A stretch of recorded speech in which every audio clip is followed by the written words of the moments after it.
Hey, what's up? It's your buddy Ket. We're doing some battlegrounds. I'm going to do 4v4 and 8v8 solos.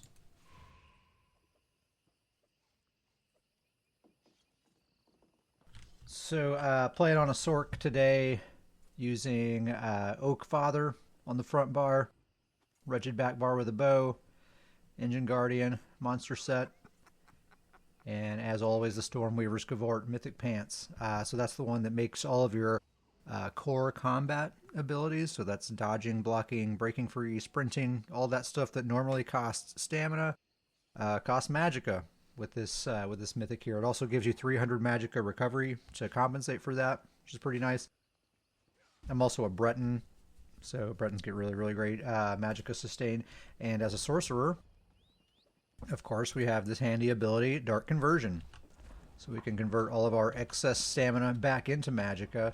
So we essentially just kind of have an infinite magicka pool, and there's really not a lot of reason to hang on to that stamina because we don't need it for much. You know, we're not really relying on it. And if we do run completely out, you know, it's not like a normal build where if you run out of stamina, you're in trouble. In this case, we really just need to keep an eye on our magicka bar because we don't get stammed out, we get magged out, I guess. So we'll see how it goes. Oak Father, you know, could use really any just sort of generic front bar damage set, Shattered Fate, you know, something like that would be fine. And so what this build is all about is it's mainly a CC bot. So we have Shattering Spines and AoE Root. Of course, we also have Streak, which is an AoE stun. So between those two things, we can lock down enemy teams pretty nicely.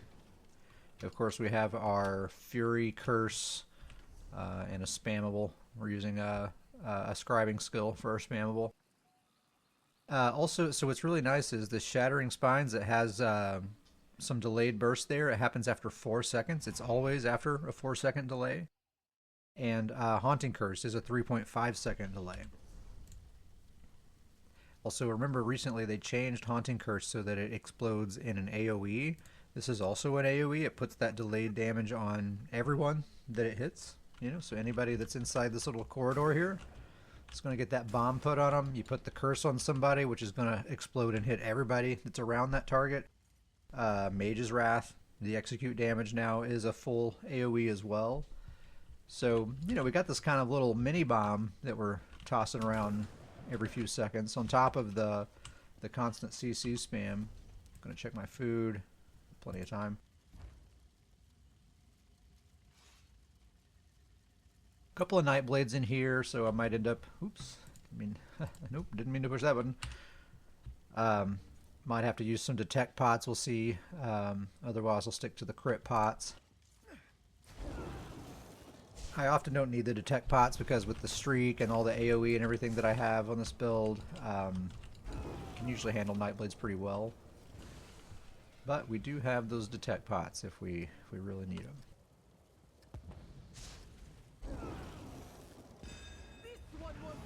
So I don't have any way of healing my teammates, but I still do try to play supportively by using that CC a whole lot.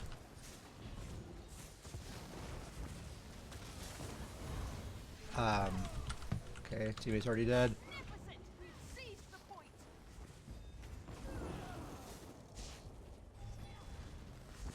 Of course, you know, offense is often a form of support. You know, if you can pressure people so that they have to play defensively, it certainly helps your teammates out. I'm going to drop a negate right here.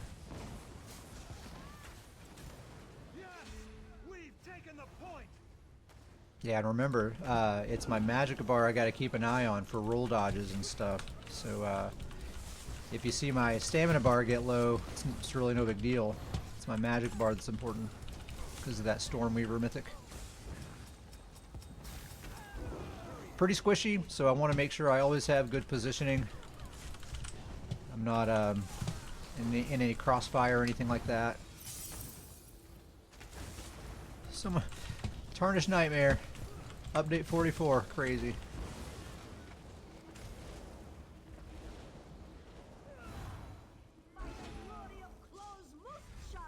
Let's see what's going on with the T8s. This guy's already mostly dead.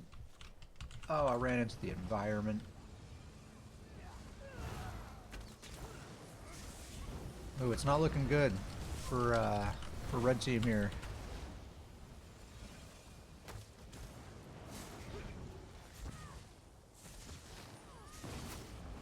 It's kind of nice not having any healing abilities, just because you know that's not an option, you know, so you can just kind of lay on the offense. This dude really ought to heal himself. My teammate here.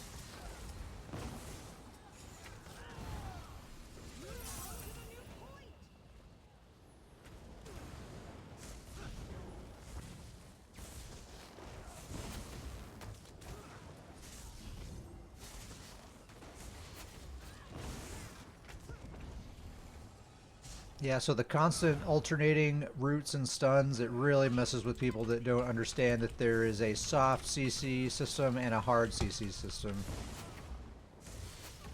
Oh, someone's healing them. That person would have been dead if they hadn't been getting healed right there. Not getting healed this time.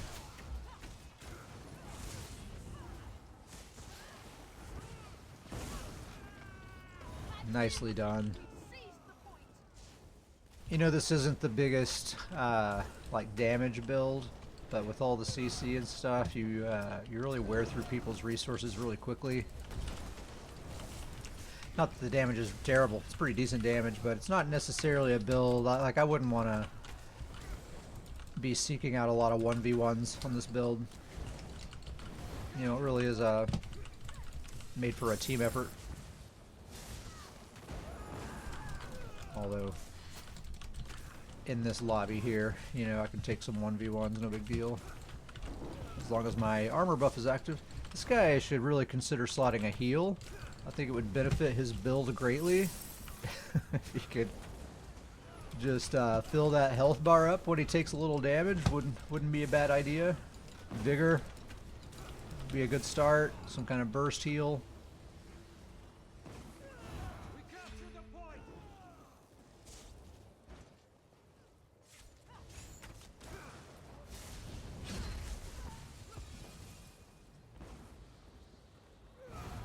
Alright, so this isn't a match that has the finite lives deal, which is nice. That's I'm not a fan of that. I'm gonna drop a negate here.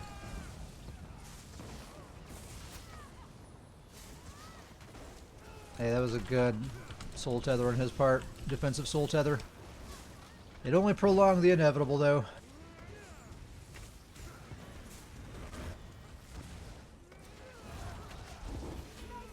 Yeah, so basically I'm just CC bot. I just shattering spines, wait a few seconds, and then shriek. Root them with the spines.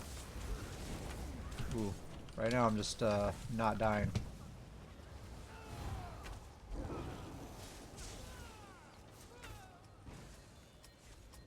Root with the spines. Then I usually like put a Curse Fury. That gives them just enough time to kind of dodge out of that root, and then I'll shriek to stun them. So they're basically having to spend stamina twice in a row. See? Root. And then stun.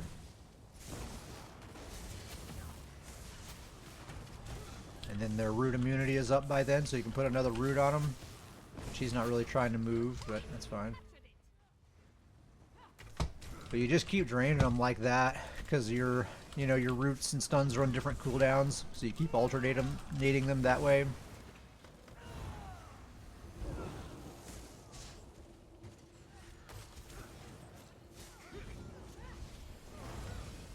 I have no way to heal.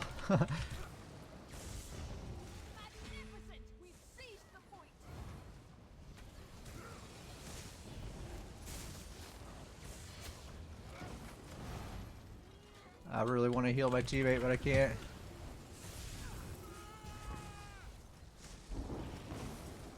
But what you can do, see, he's still alive. What you can do is use that CC to just keep people off their butt. Streak alone is nice, you know, because you can stun them and that gives your teammate a second to breathe. But then, you know, as soon as that person breaks the stun, then they're right back to trying to kill your teammate. That's what's nice about having the root to combine with it. You know, because you root them, and then they got to dodge out of that route. So that's like 2 seconds that you're giving your teammate right there. Then you streak to stun them.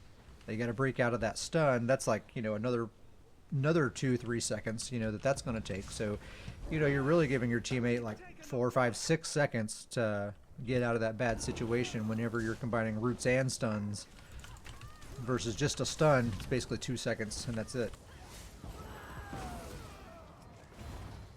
So it's great from a supportive standpoint, especially since we don't have a heal. We're also, with Shattering Spines, while we're rooting people, we're also applying Major Maim. Major Maim for the duration. Pretty nice. This is a low MMR match. You know, I mean, we're not being pressured super hard here, so the defensive capabilities are not really being put on display. Like I said earlier, it's a squishy build. It's not a build where you really want to face roll anyone who has any serious damage. But we do have that Engine Guardian that body blocks quite a bit, and you just want to keep in mind this Stormweaver, and we're really leaning on that. You know, it basically turns us into a roly-poly mag Sorc. So we're really staying dodgy, kitey, using lots and lots of line of sight, and our main defense is the fact that we have this infinite gas tank. Like, you're never going to stam us out, because we have that Stormweaver, we're a Breton, we have the Dark Conversion to get as much stamina as we want back, so it's just, you know, you're never going to lock us down, not ever. So as long as you use that mobility, use the situational awareness, positioning, all that stuff. Survivability, I find survivability is pretty easy on this build. But yeah, you just can't face roll anything. Gotta have to adjust your play style. As opposed to like if you were playing with a Templar or a Warden or something like that. Arcanist. I would say DK, but I don't know. DK's, I feel like DKs have a reputation for being tanky, but then in practice, oftentimes they're just not so much. And if they are, it's like the gear that's making them tanky. It's not necessarily the class. You know, if they're back barring Weird Tree or Mars Bomb or something like that. They're giving up. They've totally given up. That, in my experience, that's often the case in 4v4s. There is a clear dominant team, a clear weaker team, and early in the match, that's pretty well established. I'm actually surprised that, like, this has gone on quite a bit where they're actually continuing to jump down and engage in fights and stuff like that. But it looks like now they're pretty much done. They've resigned themselves to the loss.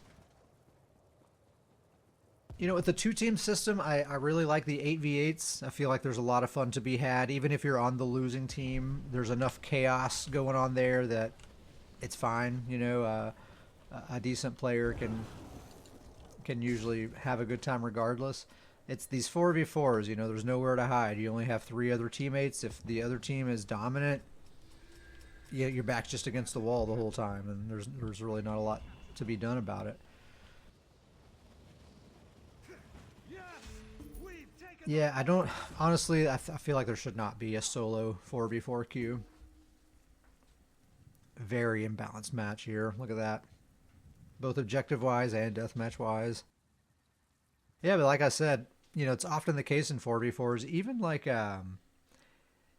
know, even if it's like a slight mismatch, you know, the teams might even be fairly closely matched, but even like a minor advantage over the course of an entire match, when there's only 2 teams, that slight advantage becomes a major advantage. It like magnifies over time when we don't have that third team that we used to have to come in and kind of break things up. So now it's just these 2 teams just the whole time going full on at each other the entire time, you know. So those minor disadvantages that were not so apparent before, they're super apparent now.